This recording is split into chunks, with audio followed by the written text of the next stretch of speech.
Good morning friends, कैसे हैं आप। आशा है कि आप ईश्वर की कृपा से स्वस्थ और सानंद होंगे और अपनी पढ़ाई या अपनी जीवनचर्या को सुचारू रूप से चला रहे होंगे। दोस्तों, जैसा कि पता है कि 2020 कोरोना का काल है, विपदा का काल है, लेकिन अगर हम नकारात्मक में भी सकारात्मक स्थिति को ढूंढें तो आपके लिए या विद्यार्थियों के लिए अवसर है कि आप घर में आपको रहने का मौका मिला है और ज़्यादा से ज़्यादा समय आपके पास है तैयारी करने के लिए और उस पर समय देने के लिए। तो वैसी स्थिति में यह नकारात्मक में सकारात्मक खोजने की एक पहल के रूप में देखा जाए और इसे अंतिम रूप में कन्वर्ट करके सफलता के द्वार तक पहुंचा जाए। तो दोस्तों, जीएस एंड जीके वर्ल्ड आपके लिए तमाम तरह के वीडियो लाता है जो कि आपकी तैयारी में सहायक बने, आपको जागरूक इंसान बनाए, आपको बेहतर इंसान बनाए। तो आपसे पहली आग्रह है कि आप GS and GK world YouTube channel को सब्सक्राइब करें, लाइक करें और ज़्यादा से ज़्यादा लोगों को शेयर करें। दोस्तों, 66वीं बीपीएससी प्रीलिम्स की वैकेंसी आ गई है और दिसंबर में इसका एग्ज़ाम होना है। अब इसमें कोई इफ बट नहीं है। दिसंबर में प्रीलिम्स का जो है टेस्ट होगा, यानी बीपीएससी एग्ज़ाम कंडक्ट करेगा। और आपको पता है कि प्रीलिम्स क्या है, सफलता की पहली द्वार है। अगर आप प्रीलिम्स क्वालिफाई नहीं करते हैं तो आगे किसी भी तरह की संभावना आपसे छीन ली जाती है। तो वैसी स्थिति में प्रीलिम्स को क्रैक करना है और क्रैक करने में सबसे महत्वपूर्ण होता है सिविल सेवाओं की तैयारी के दौरान कि क्या पढ़ना है, उससे ज़्यादा महत्वपूर्ण हो जाता है क्या छोड़ना है। उससे भी ज़्यादा महत्वपूर्ण हो जाता है किन टॉपिक्स को पढ़ना और किन टॉपिक्स को छोड़ देना, क्योंकि आपके पास समय कम होता है। और जब समय कम होता है और उसी स्थिति में आपको सफलता प्राप्त करनी है तो टारगेटेड स्टडी डिमांडेड होता है और पूरी तैयारी एक पिरामिड के फॉर्म में होता है। शुरुआत में आप ज़्यादा पढ़ते नहीं, जैसे जैसे परीक्षा का समय नज़दीक आते जाता है तो आप वर्टेक्स की तरफ बढ़ेंगे तो फोकस्ड होते जाएंगे। कम से कम सिलेबस यानी मुख्य जो कोर एरिया है, सब्जेक्ट्स के टॉपिक्स हैं, उस पर ध्यान देना होगा। तो आपके लिए खुशखबरी भी है। एक खुशखबरी मैं दे देना चाहता हूँ कि जैसे ही कोरोना का काल खत्म होगा, यानी प्रशासनिक रूप से यह अनुमति मिल जाएगी कि अब संस्थान चलाए जा सकेंगे, वैसी स्थिति में जीएस एंड जीके वर्ल्ड नाम से औरंगाबाद शहर में 2 संस्थान चलेंगे और उसमें न सिर्फ मैं और नरेंद्र पांडे जी होऊंगा बल्कि इसके अलावा दिल्ली से एक्सपर्ट टीचर सब्जेक्ट के डिमांड के हिसाब से जो नामचीन टीचर्स हैं, जैसे श्री संजीव श्रीवास्तव जी, श्री सुजय कुमार जी, वो भी आएंगे, आमंत्रित होंगे और आप उनका लाभ इस शहर में उठा सकेंगे। यानी एक्सपर्ट्स की टीम अब आपके साथ होगी, आपके मार्गदर्शन में सहायक होगी। आपको कैसे तैयारी करनी है, कितना पढ़ना है, क्या फोकस करना है, नोट्स की जो समस्या होती है वो सारी चीज़ें खत्म हो जाएंगी। तो आज हम उसी कड़ी में जो है 66वीं बीपीएससी के प्रीलिम्स की प्रकृति, उसके प्रश्नों के एनालिसिस के आधार पर किस सब्जेक्ट से कितने सवाल होंगे, कैसे पढ़ना है, कितना छोड़ना है, क्या करना है, इसकी रणनीति की चर्चा के लिए हमने आज पहली कड़ी में श्री नरेंद्र पांडे जी को आमंत्रित किया। आज नरेंद्र पांडे जी आपके समक्ष जो है रणनीति को, स्ट्रेटजी को रखेंगे। आप ध्यान से सुनिए। आपसे यह भी आग्रह है कि आप वीडियो को अंत तक देखिए। अंत में, वीडियो के अंत में 2 मोबाइल नंबर दिए गए हैं जो व्हाट्सएप ग्रुप है जीएस एंड जीके वर्ल्ड का। आप उस पर जो है व्हाट्सएप में अपना मैसेज भेजिए, जोड़ने के लिए रिक्वेस्ट भेजिए, उसको जोड़ दिया जाएगा। और किसी भी तरह की समस्या से अगर आप जूझ रहे हो तैयारी के दौरान तो आप बिल्कुल हम लोगों से वर्चुअल वर्ल्ड के माध्यम से, यानी वर्चुअल माध्यम से आप जो है मार्गदर्शन मांगिए।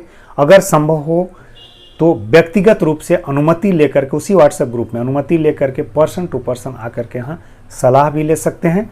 तो अब मैं आपको बिना देर कराए मिलवाता हूँ हमारे एक्सपर्ट श्री नरेंद्र पांडे जी से। नरेंद्र पांडे जी के बारे में थोड़ा बता दूँ कि हिंदी प्रदेश के सारे सिविल सेवाओं की जो परीक्षाएं हैं उसके प्रीलिम्स को इन्होंने न सिर्फ क्वालिफाई किया है बल्कि कई पीसीएस परीक्षाओं का इन्होंने मेंस और इंटरव्यू भी दिया है। तो उस स्थिति में मैं बिना देर कराए आपको रूबरू करवा रहा हूं श्री नरेंद्र पांडे जी से। हेलो फ्रेंड्स, आज हम लोग 66वीं बीपीएससी पीटी को कैसे क्रैक करें, 66वीं बीपीएससी को कैसे पार करें, कैसे इसमें सफलता अर्जित करें, इस पे आज हम लोग फोकस करते हैं। जैसा कि सर्वविदित है 66वीं बीपीएससी का आगाज हो चुका है और इसका एग्जाम भी दिसंबर में होने वाला है। तो सबसे पहले इसके लिए मैं जीएस एंड जीके वर्ल्ड के राकेश जी को धन्यवाद देना चाहता हूं कि ये चीज 66वीं बीपीएससी की जो स्ट्रैटेजी है इसको आप तक पहुंचाने का काम ये कर रहे हैं। सबसे पहला चीज मैं ये मानता हूं कि किसी भी एग्जाम को क्रैक करने के लिए, एग्जाम को पार करने के लिए, उसको सफल होने के लिए सबसे बड़ी जो शर्त है वो आपके अंदर साहस होना चाहिए। और मैं दावे के साथ कह रहा हूं कि बीपीएससी का पीटी दुनिया का सबसे आसान एग्जाम है, इजी है, एकदम आसान है। मैं इसलिए कह रहा हूं कि यहां पर सिर्फ आपको उन चीजों पे फोकस करना है जिसको हम जीके एंड जीएस कहते हैं। आप सिर्फ जीके एंड जीएस के बल पर कोई एग्जाम आज की तारीख में क्रैक नहीं कर सकते हैं। उसके लिए आपको रीजनिंग चाहिए, मेंटल एबिलिटी चाहिए, पर यहां बीपीएससी आपको इन सब चीजों से छूट देती है और सीधे आपको जीएस पे फोकस करना है।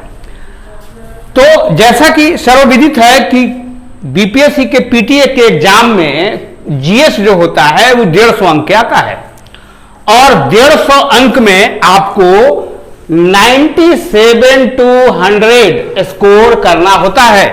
अगर आप जनरल कैटेगरी में हैं तो 97 to 100 स्कोर अगर आप करने की क्षमता रखते हैं तो यह श्योर है कि आप मेंस एग्जाम श्योर लिखेंगे।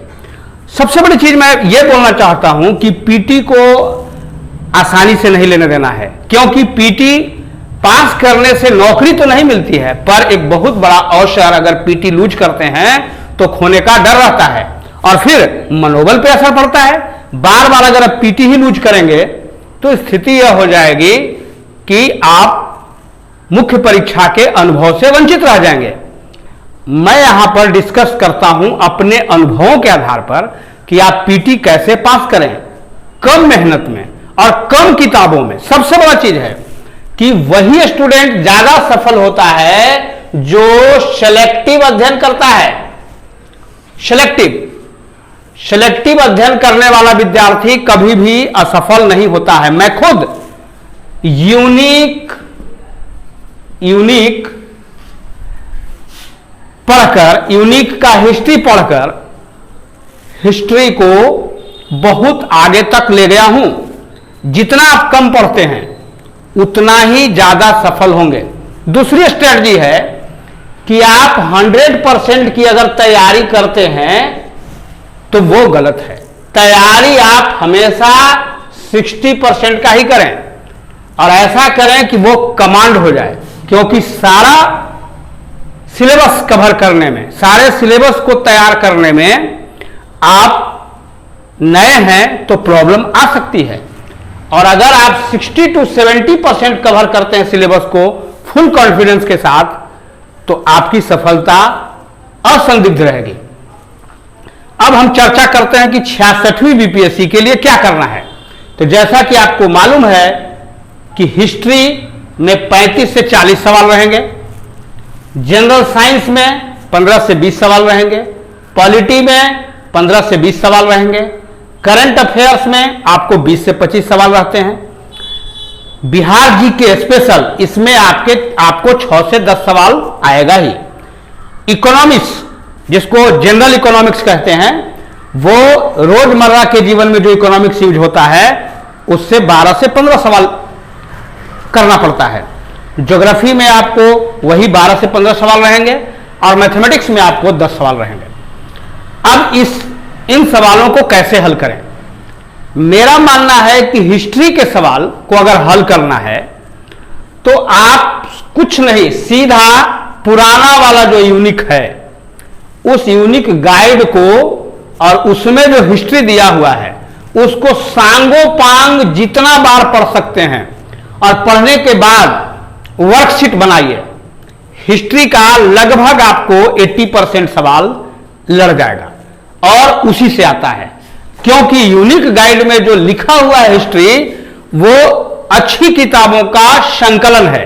बिपिन चंद्रा का उसमें आपको मॉडर्न हिस्ट्री मिल जाता है, केसी श्रीवास्तव का एंशिएंट हिस्ट्री मिल जाता है, एच.सी. वर्मा वो मिडाइवल हिस्ट्री आपको जैन का मिल जाता है। तो यह कहने का मतलब है कि हिस्ट्री में अगर आप यूनिक सिर्फ पढ़ें, ज्यादा मत किताब पढ़ें, एनसीईआरटी भी लोग बोलता है पढ़ने के लिए, मत पढ़ें, यूनिक गाइड पढ़ें सिर्फ और पढ़ के वर्कशीट हल करें। रही बात जनरल साइंस, तो जनरल साइंस के लिए सबसे रामबाण है कि आप 9th और 10th का फिजिक्स, केमिस्ट्री और बायो शांगोपांग पढ़ लें। बिहार बोर्ड का टेक्स्ट बुक पढ़ें 9th और 10th का। इसके अतिरिक्त अगर समय मिलता है तो लूसेंट का अध्ययन कर लें। पॉलिटी से सवाल छूटना क्राइम माना जाता है, क्योंकि पॉलिटी बेहद ही सरल और आसान विषय है। इसमें आप भिन्न भिन्न अनुच्छेदों को, जो मुख्य अनुच्छेद हैं, जो मुख्य संवैधानिक संशोधन हैं, उन पे फोकस करें। साथ ही साथ जो दैनिक घटना चक्र में राजनीति है उसका भी स्टडी करें, और इसके लिए मुख्य किताब स्पेक्ट्रम है। स्पेक्ट्रम से ही आपको काम चल जाएगा। स्पेक्ट्रम की किताबें आती हैं, उससे आपको पॉलिटी का काम चल जाएगा। अब रही बात करंट अफेयर्स। करंट अफेयर्स एक ऐसा सब्जेक्ट है जो बहुत छकाता है, और इससे सवाल कभी कभी बीपीएससी में 20 से 25 भी रहता है। तो करंट अफेयर्स को अगर भेदना है तो एक मासिक मैगजीन हम मान के चल रहे हैं, पीडी यानी प्रतियोगिता दर्पण को शांगोपांग आप पढ़ें और नोट करते जाएं। डेली न्यूज़पेपर पढ़ते हैं तो सोने पे सुहागा है, और उसी से आपका इकोनॉमिक्स भी हल हो जाएगा, क्योंकि इकोनॉमिक्स जो है वो जो आपको आता है वो करंट अफेयर से ही रिलेटेड आता है। जैसे राजकोषीय घाटा, राजस्व घाटा से सवाल रहेगा, आपको रेपो रेट पूछ देगा, रिवर्स रेपो रेट पूछता है, या फिर अर्थव्यवस्था का ग्रोथ पूछता है, जीडीपी पूछेगा। तो इन सब चीजों के लिए भी आप प्रतियोगिता दर्पण का जो हर महीने का इकोनॉमिक्स का जो विशेषांक आता है, या इकोनॉमिक्स से संबंधित जो इसमें लिखा हुआ रहता है, उसको स्टडी करेंगे, सफल हो जाएंगे। ज्योग्राफी की बात है जहां तक, तो ज्योग्राफी से आपको 12 से 15 सवाल रहता है, और ज्योग्राफी को भेदने के लिए सबसे बड़ी जरूरी है कि ज्योग्राफी थोड़ा टीडियस रहता है। इसमें आपको बहुत ज्यादा स्कोप है। फिजिकल ज्योग्राफी, ओशियन ज्योग्राफी, इसके बाद वायुमंडल से संबंधित, मानसून से संबंधित, बिहार का ज्योग्राफी, तो पूरा ज्योग्राफी थोड़ा ज्यादा है। इसके बावजूद भी आप इसको स्टडी करने के लिए बिहार टेक्स्ट बुक का 8, 9, 10 का किताब पढ़ें। बिहार टेक्स्ट बुक के अगर 8, 9, 10 के किताब को स्टडी करें, साथ ही साथ साइड में आप प्रतियोगिता दर्पण का विशेषांक पढ़ सकते हैं। रही बात मैथ्स, तो मैथ्स तो एक दिन का चीज नहीं है। अगर मैथ का आपको पकड़ नहीं है, आप अगर लिटरेरी बैकग्राउंड के स्टूडेंट हैं या आर्ट्स के स्टूडेंट हैं, तो आप ज्यादा इस पर मेहनत मत करें। इसमें आपको ज्यादा मेहनत करने से प्रॉब्लम क्रिएट होगी। आप इसके लिए सबसे बड़ा जो उपाय है, अगर आपसे मैथ नहीं बनता है तो 10 मैथ के लिए, जो 10 मैथ है उसके लिए सिर्फ एक ऑप्शन चुने। मान लीजिए कि ए चुन रहे हैं तो सिर्फ ए चुन दें, या बी चुन रहे हैं तो बी चुन दें। मेरा तो मानना है कि अगर नहीं आ रहा है तो एक option A, B, C, D में से कोई एक ऑप्शन अगर चुनते हैं तो प्रोबेबिलिटी के हिसाब से ज्यादा ठीक होने की संभावना बनी रहती है। इसके अतिरिक्त एक बहुत ही इंपॉर्टेंट जो पार्ट है 66वीं बीपीएससी का, वो है बिहार जीके। बिहार जीके से 6 से 10 सवाल आता है, और बिहार जीके के लिए क्या किया जाए, तो बाजार में बहुत सारी किताबें उपलब्ध हैं, आपको उसमें नहीं उलझना है। इम्तियाज अहमद की जो किताब है बिहार जीके पर, उसको शांगोपांग पढ़ें, उसका स्टडी करें। साथ ही साथ बहुत क्लिष्ट सवालों में नहीं जाना है, क्योंकि बिहार जीके से ज्यादा सवाल बिहार के स्वतंत्रता संग्राम से ही आता है, और जो फेमस व्यक्तित्व हैं उन्हीं के बारे में पढ़ें। कभी कभी कुछ ऐसे लोगों के बारे में, बिहार के बारे में पूछता है जिसके बारे में आप नहीं जानते हैं, तो आप कोई जरूरी नहीं है कि 150 सवाल में आप सबका हल जानते हो। आपको सफल होने के लिए 97 से 100 तक ही करना है। ऐसा नहीं है कि आपको पूरा का पूरा 150 ही करना है। अगर आप कैटेगरी में हैं तब तो आपको और लाभ मिलेगा, लेकिन अगर कैटेगरी में हैं, बिना कैटेगरी के हैं, फिर भी आप 97 से 100 यानी 100 करने की जरूर कोशिश करें, जो कि बहुत टफ काम नहीं है। सवाल का स्तर एसएससी से, बैंकिंग से, रेलवे से भी आसान रहता है। बीपीएससी का पीटी कोई तोप नहीं है। थोड़ा सा अगर साधेंगे, आप अनुशासित रूप से पढ़ेंगे, तो बीपीएससी आसानी से हो सकता है। और अगर बिल्कुल नया है तो आप इन चीजों को, जैसा कि मैं बोला कि हिस्ट्री के लिए यूनिक को, जनरल साइंस के लिए टेक्स्ट बुक 8, 9, 10 का, पॉलिटी के लिए स्पेक्ट्रम का, करंट अफेयर्स के लिए प्रतियोगिता दर्पण का, बिहार जीके के लिए आप इम्तियाज अहमद का, इकोनॉमिक्स के लिए प्रतियोगिता दर्पण का ही विशेषांक या फिर प्रति माह आने वाली जो मैगजीन है उसका अध्ययन करें। ज्योग्राफी के लिए भी टेक्स्ट बुक 8, 9, 10 का टेक्स्ट बुक, बहुत सारी चीजें उसमें रहती है। मानसून के बारे में रहता है, ओशियन करंट के बारे में रहता है, अक्षांश देशांतर के बारे में रहता है। ये 8, 9, 10 की किताबें आपको भरमाती नहीं है, क्योंकि अगर ज्यादा से ज्यादा किताब पढ़ेंगे आप ज्यादा भ्रम में रहेंगे। मोटी किताब पढ़ेंगे आप पढ़ नहीं पाएंगे। मैथमेटिक्स की बात है तो 8, 9, 10 और इंटर का भी मैथ पूछ देता है, तो 8, 9, 10 तो बन सकता है, पर इंटर का कैलकुलस का भी कभी कभी सवाल डालता है, तो आप नहीं कर पाएंगे, इसलिए उसको छोड़ने की जरूरत है। और लास्ट में मैं यही कहना चाहूंगा कि सबसे पहले एग्जाम में जाने से जहां भी सेंटर हो वहां एक दिन पहले पहुंचिए। कोई भी सेंटर हो तो अक्सर देखा जाता है कि एट 11th आवर लोग पहुंचते हैं, जिसमें उनके अंदर जो मनोवैज्ञानिक दबाव हो जाता है सेंटर पर पहुंचने का, जिसके कारण वो 2, 4, 5 सवाल गलत करते हैं। सबसे बड़ा चीज है कि आप जहां भी परीक्षा हो वहां 1-2 दिन पहले चले जाएं, फिक्स हो जाएं, सेंटर देख लें, सेंटर से दूरी तय कर लें, और इसके बाद आप एग्जाम बहुत ही कूल और काम दिमाग से दें, सफलता अवश्य मिलेगी। सबसे पहले आसान सवालों को करें, फिर कठिन सवालों पे जाएं, और जो नहीं आता है और अटेम्प्ट करने का मन भी है तो आप सिर्फ एक ऑप्शन डालें। अगर आपने चूज कर लिया है ए तो सिर्फ ए लिखें, बी चुना है तो बी लिखें, सी चुना है तो सी लिखें, सभी ऑप्शन मत दें। इससे ज्यादा होने की संभावना रहती है, पास होने की पूरी संभावना रहती है। और आज ही से लग जाए, क्योंकि आपके पास अब मात्र 70 दिन का समय पीटी के लिए बचा है। तो इन 70 दिनों में एक एक दिन बीत रहा है, और जहां 66वीं बीपीएससी लूज करेंगे तो आप बहुत बड़ा अवसर खोने जा रहे हैं, क्योंकि अब बहाली 500 के पार नहीं आने वाली है। आने वाले समय में सीट की संख्या 200, 300, 100 तक भी आ सकती है, क्योंकि नीतीश गवर्नमेंट लगातार परीक्षा ली है और सीटों की संख्या आप खुशनसीब हैं कि बनाकर रखी है। हम लोगों के समय में 40 सीट, 50 सीट आता था और उस पर हमको स्ट्रगल करना पड़ता था, और आप लोग को तो सीटों की संख्या मैं बराबर देख रहा हूं विगत 3-4 बार से कि 500 से ऊपर आ रहा है। सबसे पहला चीज है कि एक परीक्षा लेने में पहले 5 साल तक लगा देती थी बीपीएससी, जो अब विद इन ए ईयर एकदम सेशन के साथ ले रही है।